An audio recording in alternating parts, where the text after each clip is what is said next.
السلام علیکم ورحمۃ اللہ وبرکاتہ۔ رجوع اور عروج دونوں ہی لفظ میں چاروں حروف ایک جیسے ہوتے ہیں، بس تم اپنے رب کی طرف رجوع کرو، وہ تمہیں عروج دے گا انشاءاللہ۔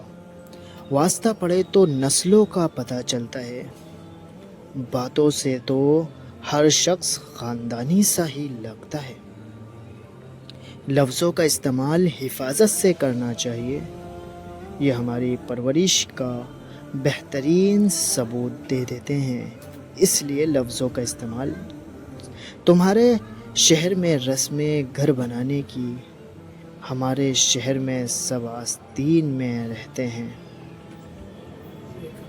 کسی سے اتنی توقعات وابستہ مت کیجیے کہ توقعات ٹوٹیں تو آپ خود بھی ساتھ ٹوٹ جائیں۔ تربیت اچھی ہو تو انسان کا ضمیر خود اس کے کردار کی حفاظت کرتا ہے۔ اگر تربیت اچھی ہو تو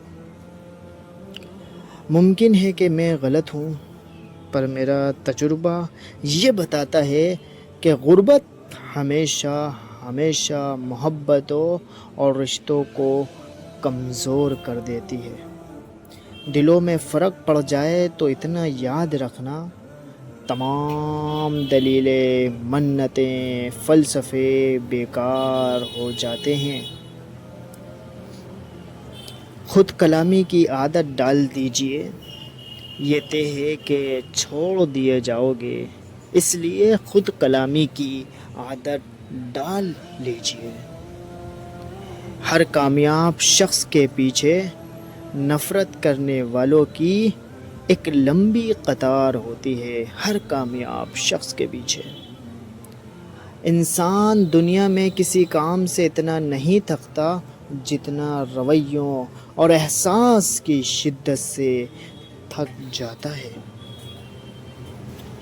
محبت جن سے کرتے ہیں انہیں پھر اڑنے دیتے ہیں، کہ جن کو چاہ ہوتی ہے وہ خود ہی قید رہتے ہیں۔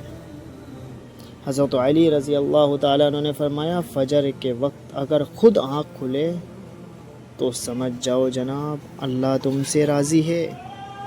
امام حسین علیہ السلام نے فرمایا، جب تمہیں یقین ہے کہ خدا تمہارا ساتھ ہے تو پھر کوئی فرق نہیں پڑتا کون تمہارے خلاف ہے۔ امام حسین رضی اللہ تعالیٰ عنہ نے فرمایا، مجبوریوں کے نام پر دامن چھڑا گئے وہ لوگ جن کی باتوں میں دعوے ہزار تھے۔ عزت نفس لمبی زبان یا مغرور کردار نہیں، عزت نفس یہ ہے کہ آپ ہر اس چیز سے دور ہو جاؤ جو آپ کی بے قدری کرے۔ آخر لوگ چاہتے کیا ہیں؟ پاس رہیں تو قدر نہیں کرتے، اور جب تھک ہار کر دوری اختیار کر لیں تو بے وفائی کا نام دے دیتے ہیں۔